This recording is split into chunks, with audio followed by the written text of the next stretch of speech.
Tales from the wild. Stories from the heart. A journey into the mind and soul of fired-up business professionals where they share their vision for the future. And hear from a different non-profit organization every month as they create awareness of their goals and their needs. Dive into a world of untamed passion as we join our host, Shireen Buerta, for this month's episode of Friends from Wild Places. Yeah, that's very important. And Mhm. with that being said, Phil, that is the non-profit of the month that we're going to support Okay.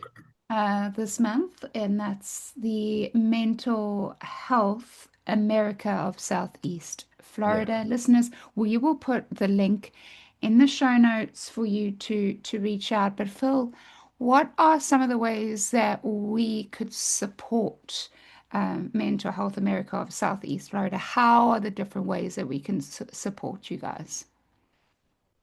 Yeah, well, we are a local affiliate for Mental Health America. We're also like Mental Health America is throughout the country. Um, and we're the Southeast Florida affiliate. So yeah, I mean, we listeners could donate to our organization, and it's real easy to see how to do that. You go to the homepage, and there's a place to click on the top right-hand side that says donate, and you could scroll down and click on the lost team. Yeah. Because what we do, even more so than just showing up, is we provide wraparound services for the families and those the loved ones. So sometimes there's a need for help with cremation or expenses or lodging because maybe someone doesn't want to stay in the place where they found them, right away, or clearly food or um, this might be something too, just to kind of like prep, kind of prepare your listeners for as I'm talking about it, because something that maybe folks don't think about and it could be kind of activating is biohazard cleaning. In some ways that someone dies, you might have to get biohazard cleaning to come to the scene or the site. And interestingly enough, I think this is important to share when we talk about serving others and maybe even this idea of helping people financially. When someone at a crime scene or when someone, let's say, dies by, as a victim of a crime, like a homicide or a murder, at least in our area, there are with victim compensation programs. So there could be some money that could help people with a sudden funeral or cremation expense or biohazard cleaning or getting therapy for trauma for a victim. But because suicide is not a crime, I mean, yeah, it used to be centuries ago in the century, but there aren't resources available to help persons that have just experienced this sudden traumatic death. Hmm. So what we try to do is we try to come in and fill in the gap. So we that's where we come in. We work with the United Way. We have some funding, but clearly it's not enough to help all the families that are in need. Hmm. So that's a big way to help the families. And then we also run support groups ourselves, peer support groups. We have about 6 or 7 a month, depending upon the theme. Um, so donations go through help supporting the facilitation of those groups. And then we do events throughout the year as well. Remembrance events, other community building events, trauma-informed kind of healing events, things like that. Hmm. Thank you so much for your work. We really appreciate you and what Loss is doing. And, you know, there's so many people that are suffering in silence. Yeah. And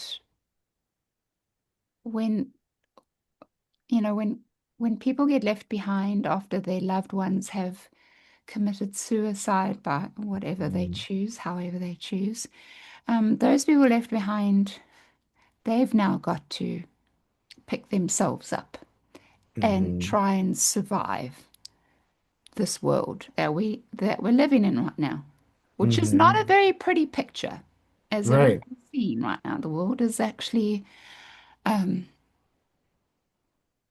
it's been at its best. It's been better, but what I'm trying to get at, and I think is so Mm-hmm. important, is You might not be able to save everybody, but you can save one person. Hmm. You can help one person. Yeah. And one person is more than enough. Yeah, Please. absolutely. Yeah. Because at the end of the day, it's if I think people, I don't know if people just feel overwhelmed. They go, "Oh, I can't save everybody. I'm just not going to Yeah. try." But please don't have that mindset because if one one person, one kind act, one little bit of assistance, that donation that you're going to give to that mental health organization so that they can do good for the community, that is more than enough. You got to keep on doing the little wins, the little Hmm. tiny little acts of kindness that you don't think is affecting anybody or anything. It is. It is. Because you join another 10, another 50, another 100, and they're all trying to just help a little bit. And that little bit or added together is a lot. So please, listeners, take some time out and really help. If you can, help. Give your little Yeah. bit, however that may look, just give. Um, and you'll actually, it'll enlighten your life as well. So, I appreciate you saying that because just what you were just kind of came up for me with that is yeah, the world is so overwhelming, right? And I know personally I could get very cynical. And I think that's why when I brought up the whole quote before, it was like, oh, quotes, and I would be the change you want to make in the world. It's like, well, what can I do? I'm just like, one person, right? Right. But if it's anything, I think that actually Nicole was here to show me that her death could teach me was that, one person can make a difference. Yeah, and that's now how it is for me moving forward. Because you're right. Um, something just to kind of add is that those who are left behind by suicide research has shown that we are as survivors, more vulnerable to suicide ourselves.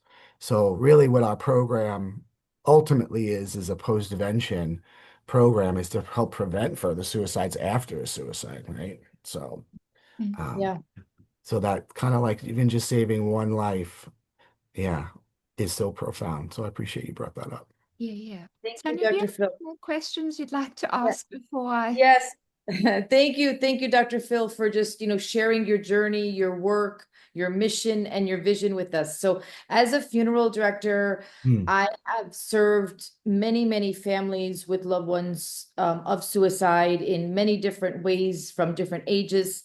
The youngest I served was 11 years old, and the Hmm. eldest was mid 70s. So, quite the range of people. Would you mind, Dr. Phil, sharing maybe just some statistics, some, Hmm. do's and don'ts, as far as what are the statistics as far as, currently that we have worldwide or nationwide.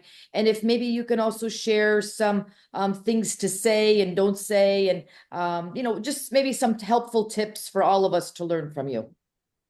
Yeah, yeah.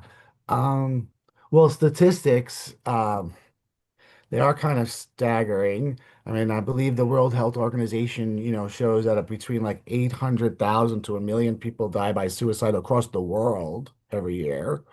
Um, and studies show that for every suicide, 135 people are affected. And even more particular, kind of like that could be folks that hear about it, maybe even like, on the news or online or something. That's the reach. But even within that, like about 20 persons are in that person who's died's kind of intimate circle. So even just think of that, 20 people times, 1 million. I mean, that's a lot of people that are affected by a suicide. Yeah. Um, Statistics generally show that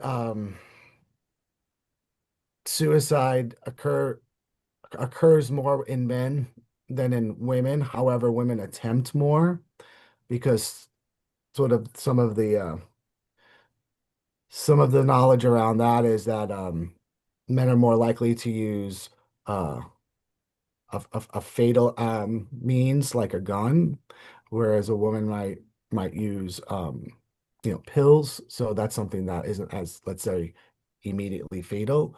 Um, But, we could talk about statistics, but like I said, I've met with, hundreds of families over the years and, even in my own experience, right? I mean, Nicole used kind of a fatal violent way, that maybe women don't use. So like it's really hard to say, right?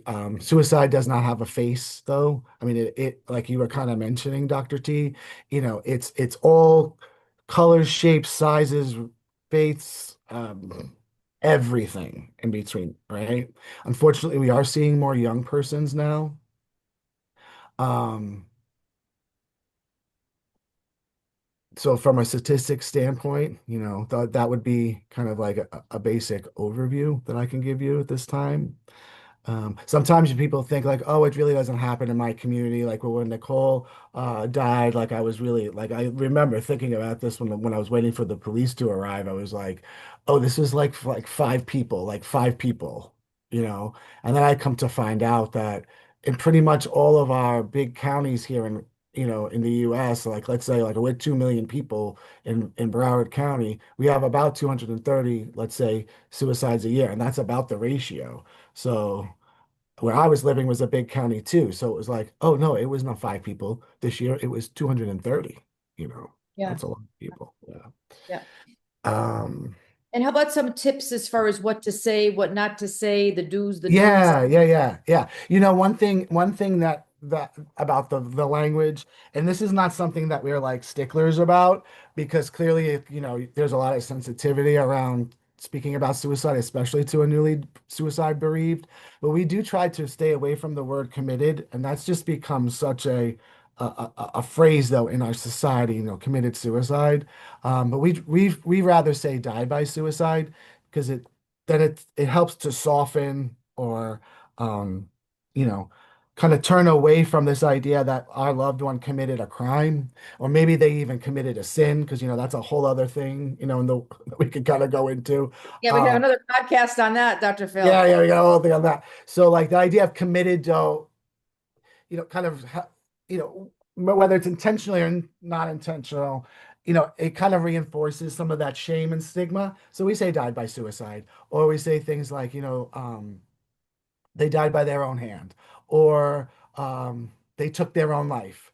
Um, some of our survivors, even say, my so and so, my husband, my wife, my mother, my father, whatnot, died from their struggle with mental illness. And now you're really kind of opening up a lot more of that Yeah. conversation, right? So those are a couple of things. You know, general things, as I'm sure as a funeral director, is that like, like I know how you feel, that's not very helpful. Right, right. Or someone sort of equating, we see this a lot, and folks want to be helpful, but sometimes it's more hurtful, like equating a suicide death just to like, maybe a natural death or a death of a pet, and I think it's just because we don't know what in society, we don't really know how to deal with grief and loss, let alone, a stigmatized grief like suicide. So you're gonna sort of want to search for things, and you want to be compassionate, you want to help, and you might say things that are a little bit more hurtful than helpful. So just keeping it sort of simple, less is more. Like some folks don't like the I am so sorry or I'm sorry, but that's kind of a general thing. I'm sorry this happened in your family, not like to your family, because that kind of again victimizes folks.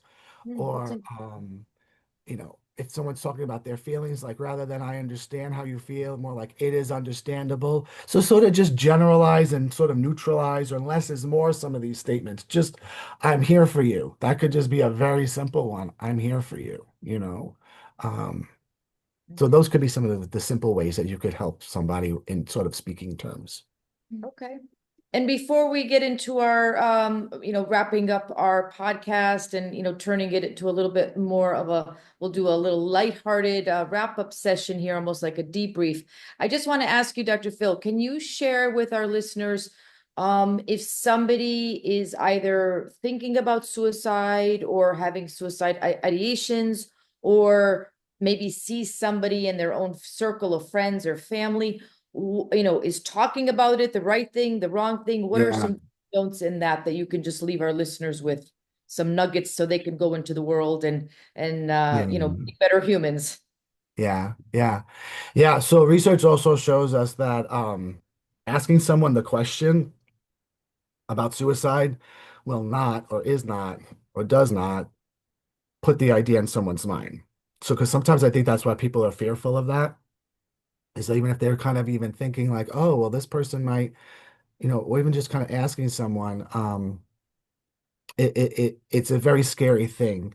And so have the confidence in knowing that if you feel like someone is going through a struggle, that you can ask them about their suicidal thoughts. And there's a couple of ways to ask. You ask directly. You don't preface it like with, "Oh, you're not really thinking about do it," blah blah blah, because then you're already kind of shaming someone, or you just got to be real direct Mm, and empathetic about it. Like, are you having suicidal thoughts? Are you thinking about killing yourself? Are you thinking about taking your life? Those are three ways that we're trained on how to ask. Saying what if things like, "Were you yes? thinking about hurting yourself?" That's different. But go ahead. What if the answer is yes? What do you do? So now we have the Yeah. question. So then, if Would the you answer get- is yes, again, because it's very scary. So, in a certain sense, be aware to stay calm. You could immediately call the 988 crisis line. Now, I don't know if that's international, but clearly in the United States, right? Um, Nine so eight? call a crisis line 988. They changed it recently to make it simpler. So like there's 911, right? You call that for like a police emergency or a law enforcement, right? Or a rescue emergency. You could call 988 if someone's having suicidal thoughts. Okay. Okay. But there's also another sort of element to this because someone might be having thoughts and you want to get them to a crisis line. You don't want to leave them alone. You want to get them to the next level of help or care. Maybe they have a therapist that you could get on the phone with them. Do you want to get someone that's having thoughts to that next higher level of care, like a crisis line or maybe like a therapist, without leaving them alone, staying on the phone with them, calling for them, that sort of thing. If someone is thinking about suicide and then they've mentioned, or if there was an indication, or even if you asked if they had a plan, or like, do you know when you're going to do it or how you're going to do it? And they say yes, or they describe any parts of that to you, then you're going to want to call for immediate um, help Intervention. Yeah. intervention. And there's a couple of ways you could do that in your community. I mean, first and foremost, if you want to call the police, do so. You call 911. You call the police, and many areas have what's called a crisis intervention trained or critical incident trained officer that could come with more knowledge about how to deal with mental health crises. Because again, some folks might not want to call police on someone because they think, oh, they're going to come and get arrested or put handcuffs and they're going to be taken to a psychiatric hospital, which may be the case, and it may be the safest thing for them at that time. But rather than sort of thinking about all the what ifs and your struggle with that, ask for an officer who's trained in these types of situations, right? Mm, very Some good. areas have what's called mobile response teams, like we have here in Fort Lauderdale and Miami, and that would be a team that could come out if someone's not in immediate acting on their suicidal ideation. Still, if they're thinking about it, and maybe you just see maybe they're not acting right, they're saying they hear voices, even things like that. A mobile response team of trained clinicians could come out and do an evaluation and then see if that person would need to be hospitalized. So there's a Wow. lot of different ways, but Yeah. if anything to leave with your listeners, it's, get that person to the 988 crisis line. Don't leave them alone. Check in on them. If someone's even just saying they're thinking about killing themselves, whether their intent is real or not, it's still a cry for help. So it's an opportunity to open up that connection to get person to the next level of care. Mm. Right. Right. Well, thank you very And much. I I'll really, leave you with this, Dr. Phil. I just want to, I'll close out my session and then I'll turn it over to Shireen. If you want to share with our listeners, maybe 1 to 3, what's your vision? What's your mission? What do you want them to get from your podcast? Is there anything that you need or want or share? So what would be your 1 to 3 things just to share with the world?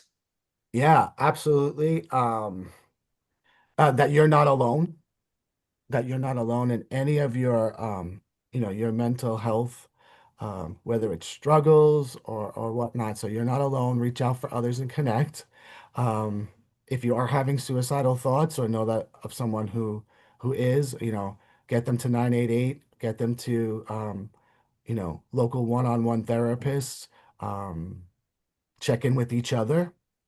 Yeah, and then I guess thirdly, just yeah, support those programs out there that are doing this kind of work. So support your local loss team, and we'd love for you to help support Mental Health America of Southeast Florida. Awesome. Amazing, Dr. Phil. I'll turn it back over to Shireen and Thank you. any last minute questions, and then we'll do probably a lighthearted exercise to wrap us up. Well, actually with that, I don't want to. I think what we've been speaking about here is very serious. And we are doing this in the month of September for Suicide Month. I don't want to, it just doesn't feel right to now play a game. So I'm going to skip that part. And I'm going to rather just say, listeners, you've heard it here. You've heard all the questions and Phil really sharing his heart. And we have a nonprofit for this month to help with people that unfortunately have been left behind and have gone through an experience of someone loved one taking their life. Or you might know of someone that you have a hint that they're struggling and you want to try and offer some hope to them. We've given you a whole lot of helplines. We've given you ways to support. We'd really appreciate you seriously to think about how you can support your own community. There's a mental health organization for every country, internationally, locally. So please do your bit. Shireen, may I do a debriefing exercise? We won't call it a game, but may I do a debriefing exercise with both Yes, of of you? course. Actually, Okay, go ahead. okay. So, no, the reason is because as funeral directors, there's a process that we do when we're dealing with such strong emotions that may bring up during a hour, 2 hour time frame. So, as our listeners, if you're listening to this entire podcast, and I have my friends Shireen and Dr. Phil with us this morning, as we debrief, I just want everybody to just inhale deeply through your nose. Try to hold for 5, 4, 3, 2, 1. Release through your mouth slowly. We don't want to hyperventilate. Let's do that 2 more times. In through your nose. 5, 4, 3, 2, 1. Release through your mouth slowly. And 1 more time. In through your nose. Deep, deep breath as we go out into the world. Exhale through our mouth. 5, 4, 3, 2, 1, as slow as we can go. And I'm just going to ask you a couple of questions just as we close out this most intense podcast, but very, very open-minded as we go sharing our kindness in the world. So I'm going to ask your favorite book that you could share with our listeners, whether it has to do with inspiration, motivation, or just your all-time favorite book. So Dr. Phil, what would you want to Oh, share for your favorite book? well, I'd have to say the Bible. The Bible. Okay. Yes. Okay. Okay. Okay. And then I want to ask you a little bit more specific on the Bible. Do you just randomly pick it up and open to a page and that's your page of the day that you're supposed to learn something? Or how Yeah. do you read it? Yeah, I mean, I read it all, but open it up, and I don't say that in a way to sort of like, impose a certain view or anything. It's more about just eternal wisdom, and eternal universal wisdom. As I study different faith traditions, there's so many common themes. So what I love to get is out of the Bible are clearly those common, simple themes. Yeah. Simple themes, simple. Okay. That's the theme of today. It's like keep it Yeah. simple. Keep it simple. Keep it Exactly. simple. Keep it There's simple. so much, but in Yes, reality, it's simple. really just simple. Yeah. All right, Shireen, how about you? A book, motivation, inspiration, something that just, what do you want to share with our listeners? I'm just gonna keep it lighthearted. I always love The Lord of the Rings. Those are always my go-to Mm. books to read. So Yeah, it's Awesome. Awesome. And my favorite still has not changed. It is the body keeps the score. Yes. And I think that kind of ties into Dr. Phil's mission as far as releasing. Sometimes we have emotions that get trapped within us. And whether you're a chakra type person or just whether you're holistic, Eastern or Western medicine, sometimes we have emotions that get trapped. And if you suffer from chronic headaches, stomach aches, back aches, sore throats, anything like that, read The Body Keeps the Score. It will literally help you disengage the emotions that are locked in your body. So people through a shock release generally have a really tremendous way to do. All right, and last before we close out, what is one technique when you just get overloaded? What is one thing that you can just count on every time to do? Is it music? Is it getting your favorite food? Is it going to sleep? What is it? So Dr. Phil, we'll start with you. Yeah, definitely art. Definitely like I know when I need to make a piece of art. That All right. helps. Okay. All right. And Shireen, how about you? When you're super stressed, what's one thing that you can always count on to do that will bring you grounded? that would be hiking. Mm. Hiking. Okay. All right. And I will conclude with my pillow. Yeah. My pillow is my safe space. So if I just have to take a break, meditate, sleep, my pillow is my go-to. So Shireen, I'm going to expect you got to check with your parents and find out what your Yeah. word was. So we can have a part 2 of this podcast and we'll continue on that theme. So, all right, listeners, for my part, I leave you with Friends from Wild Places. It's been an amazing journey this morning. And where can we find you? Where can we find you, Dr. Phil, if we want to find more information? Our listeners want to get in touch with you. Maybe they have more questions. Maybe they would like you to be a guest speaker at their organization for, maybe some, holistic exercises, even team building workshops. I do appreciate you coming into Miami-Dade College, our restorative art class, and you did a phenomenal workshop there. Our students are still talking about it. So I definitely want to have you back in our classroom, but where can people find you? Not only students, where can people find you? Yeah, I shared with Shireen my LinkedIn profile and my email and my personal phone number. So yeah. Okay, so Shireen will get that in the show notes. And how about you, Shireen? Where can our listeners find you? Maybe they want to be a future guest on the podcast. Maybe they have bookkeeping needs. Where can our listeners find you? Well, let's start with you, Tanya, and then we'll end with me. How's that?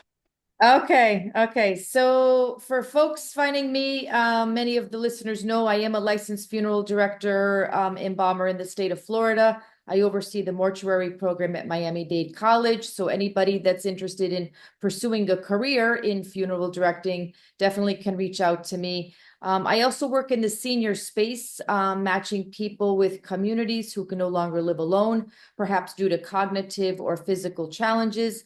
And I also serve as an expert witness in the funeral home and cemetery cases. So for folks finding me, I do live on LinkedIn. You can find me at Tanya Scotisi. LinkedIn profile is right there for all 3 areas of need. Or if you just have something that you would like more information on that I've talked about this morning. Back to you, Shireen. Sounds wonderful. Thank you so much, Tanya, for doing that. So yes, you'll find me on LinkedIn as well with Tanya. Shireen Buerta, as well as Shireen's Bookkeeping Services, is the business that I run. You can also find Friends from Wild Places on YouTube, but the website is friendsfromwildplaces.buzzsprout.com. That's friendsfromwildplaces.buzzsprout.com. If you would like to go and get some more content on mental health, we did have our visitor Damien O'Brien on not so long ago for the Switzerland mental health development program. So if you want to go and listen to some more ways to help each other, be there for each other, help yourself, please go and take a listen. Please subscribe. It's only $5 a month. We'd really appreciate your every support. It really means so much to myself and Tanya. And with that being said, thank you so much for listening, and we'll see you next time, guys. And remember, you got this, and stay wild. Bye, guys. Bye-bye. You've been listening to Friends from Wild Places with Shireen Buerta. Be sure to subscribe to the podcast from the links to catch every episode and unleash your passion.